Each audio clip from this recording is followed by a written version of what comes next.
Right, so hello and welcome back to Books and Things, and welcome to another video, and welcome to my September wrap-up. Today I'm going to be telling you about all the things that I read in the month of September.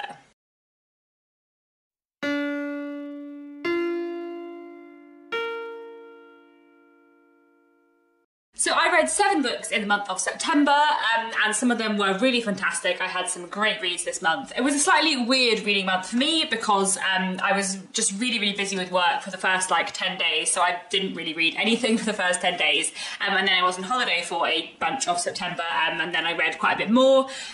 So it was slightly uneven reading month, but I have read some great things. So let me tell you about the things that I've read in September, and let's start off with the classics. I read one Victorian book in September, which was The Woman in White by Wilkie Collins from 1859. I didn't actually read this physical edition, I actually listened to it on audiobook, and I really enjoyed the audiobook. I have read The Woman in White before, but it was quite a long time ago. It was probably about 13 or 14 years ago, and my memory of it was very hazy, by which I mean I remembered 2 plot twists and a few of the characters, but not, bizarrely, Count Fosco, which seems very strange because I feel like he might be the most interesting character and I had apparently forgotten him entirely, but there we go. I think I've mentioned before on this channel that Wilkie Collins is very much a hit or miss author for me, but The Woman in White is definitely a hit. I really enjoyed it. I can definitely see why it is considered to be his masterpiece, and it is a really strong book. So The Woman in White is a Victorian sensation novel which is told from quite a few different perspectives, chiefly from the perspectives of a man called Walter Hargrave and a woman called Marian Holcombe.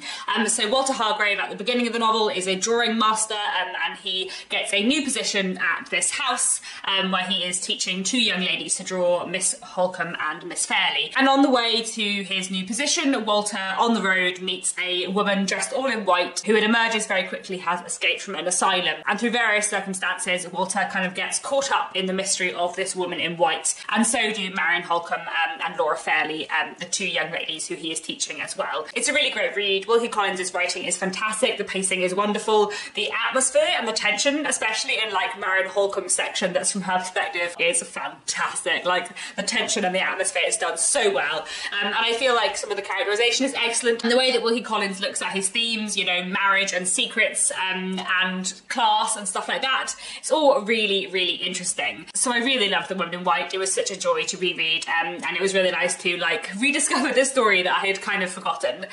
I think it might be one of my favourite Wilkie Collinses. I think it's a better book than Armadale, but I might like Armadale more, I'm not certain, and I'm also rereading The Moonstone at the moment. I've just started rereading that, so at some point in Victober I'll make a video all about Wilkie Collins and do a proper ranking and talk about the things I like and don't like about him, but definitely The Woman in White would be one of my favourite Wilkie Collinses. However, there were a few things that did bug me, and there was one element of the ending that I felt was a little bit silly, and I also find some of the gender stuff in The Woman in White a bit frustrating. For example, I really like the character of Laura Fairley when we hear her dialogue and see her act, but I feel like all the characters around her and Wilkie Collins as an author through those characters is very patronising towards Laura in a way that bugs me. And then there's Marian Holcombe, who is Laura's half-sister, who is a really interesting character in many ways, and sometimes it feels like she is a really interesting female character who is very frustrated with the kind of narrow position that women are allotted at this point in time, but also sometimes she talks about how rubbish women are, and therefore she's rubbish too, in a way that is a bit frustrating. So I don't know. Basically, I really do like The Woman in White, but also there are a few things that annoy me, and I feel like for some reason the things that annoy me in Wilkie Collins annoy me more than they would in other authors, and I don't know why that is. But anyway, we'll do a whole video about Wilkie Collins soon, and I will dig into this deeper. Anyway, I really did love The Woman in White. I think it was great, and yes, probably one of Wilkie Collins' best books. I also read a Brazilian classic this month. I read Dom Casmiro by Machado de Assis. This is a novel from the 1890s, and this is the 3rd book by Machado de Assis that I've read, and I really enjoyed it, though possibly not as much as the other 2 things that I've read by him. This is a novel which is sort of a bit of a coming-of-age story in the first half, and then the second half kind of moves on to the adult life of our main character. So the novel opens with him as a teenage boy, and his mother is desperate for him to become a priest, but he really doesn't want to become a priest because he is desperately in love with his next door neighbour.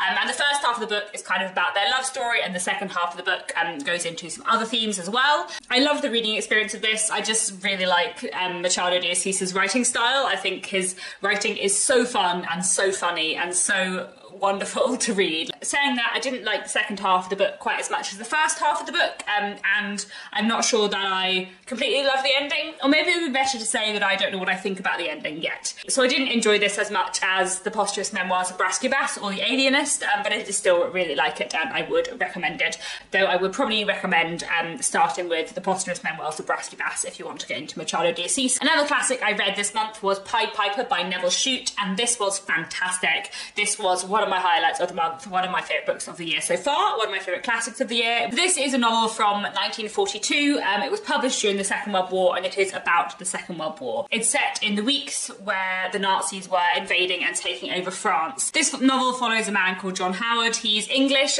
but he is staying in a hotel in France when the Nazis invade, and he ends up, through various circumstances, in charge of several children, trying to get them out of France and to England. And this book is basically set over the weeks of him journeying through France with these children, trying to get to a safe place. And this novel is just fantastic. Like, it's so powerful and it's so moving and it's so brilliantly written and so well observed. And the way that it explores grief and connection and childhood is so fantastically done. And the way that it looks at like Englishness as well was quite interesting, I thought. And as well, when I considered the fact that this book like came out during the Second World War, before the war had been won, before the war was over, like just like kind of adds a poignancy to that as well. And I feel like the balance struck between like the light and dark is fantastic, because he's on this road with these very young children, sort of the youngest one is 5, and they don't really understand what's going on, and like all children, sometimes they say very silly things and it's really funny. But then of course, with everything that's going on around them, there are so incredibly dark, shocking moments too, and it's just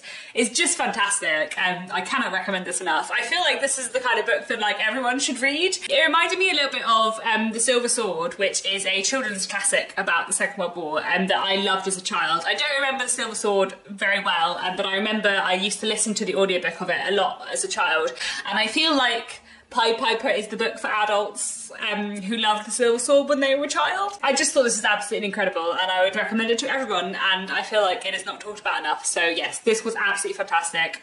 Possibly my favourite classic of the year, but you know, Victober's about to happen, so we'll see. But it was really, really good, and I would highly, highly recommend it. Another classic I enjoyed this month was Picnic at Hanging Rock by Joan Lindsay. This is an Australian classic from the 1960s, but it is set in 1900, and it's about a boarding school for girls, and what happens when one day they take a school trip to Hanging Rock and they have a picnic there, and then 3 of the girls and 1 teacher vanish without a trace. And it basically kind of examines the fallout from that event, how it affects the other pupils at the school, the teachers, and a young man who was kind of like a witness to part of the event. It is a very, very, very strange book. Like, it's very ambiguous and strange throughout, and the ending is quite odd, and it's just a really strange book. But I think I loved it. I really, really enjoyed it, and I had a really interesting kind of like blend and balance, I suppose, where like the writing style was quite like old-fashioned and realistic, but then what was happening was quite like strange, and didn't really like fit with the writing style in a way that I thought was like quite interesting, and kind of worked quite well, like juxtaposition wise. So I really, really liked this. It was quite weird, it's quite short, so I would definitely give it a read.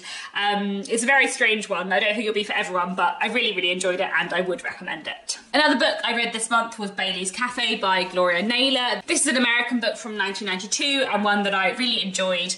So this is sort of somewhere between a novel and a collection of short stories. So we are at Bailey's Cafe, which is a cafe or a diner, I guess, in New York, and we hear like the stories of all of the different people who are regulars at this cafe, a lot of whom have had very, very difficult lives. I really enjoyed this. The writing is very powerful. I thought all of the different stories of all the different characters and how they weave together were really interesting. I will say that I enjoyed some stories quite a lot more than others.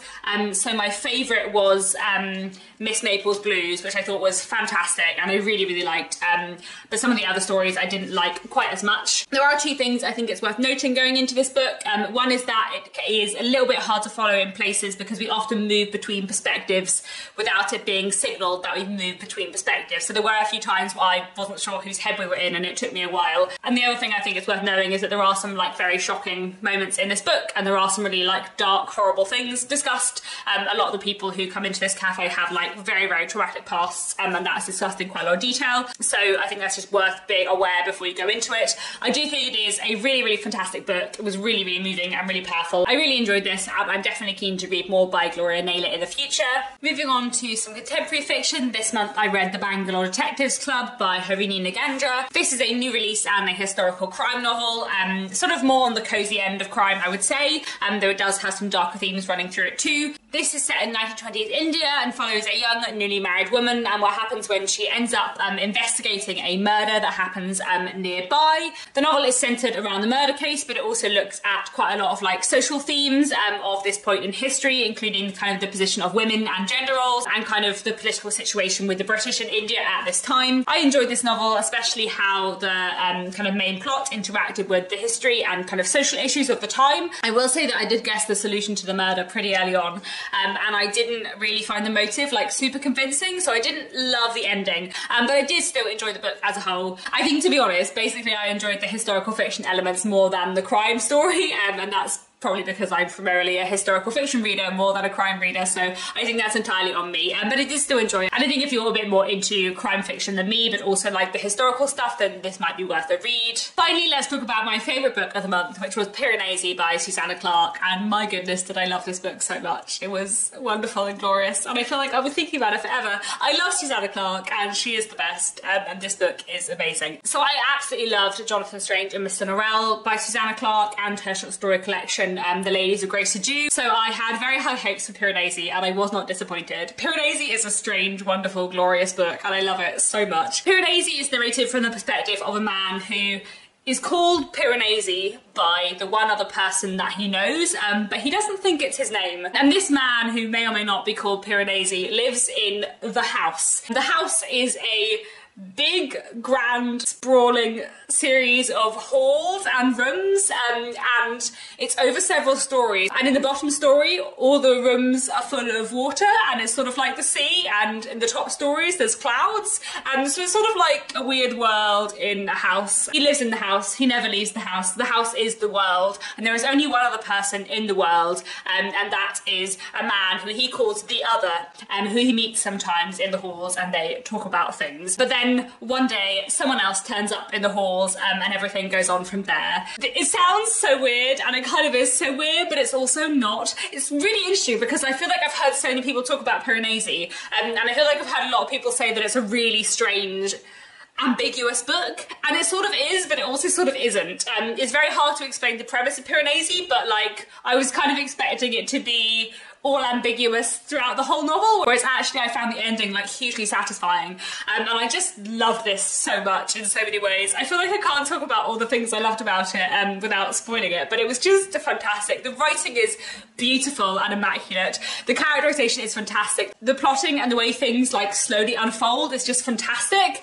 All the little like references and clues along the way to like what's going on are fantastic, and I just absolutely loved it. And it's just a beautiful, wonderful novel in every way, and it's just kind of perfect, and I loved it hugely. I thought it was so great, so great. I feel like I'm not explaining very well why it is amazing, but it just really is. You just have to trust me that it is fantastic, and I highly, highly recommend it. So there we go, those are the books that I read in September. Do please let me know down in the comments what you read in September, what was your favourite book of the month, and that's all. Thank you so much for watching, and I'll be back very soon with another bookish video.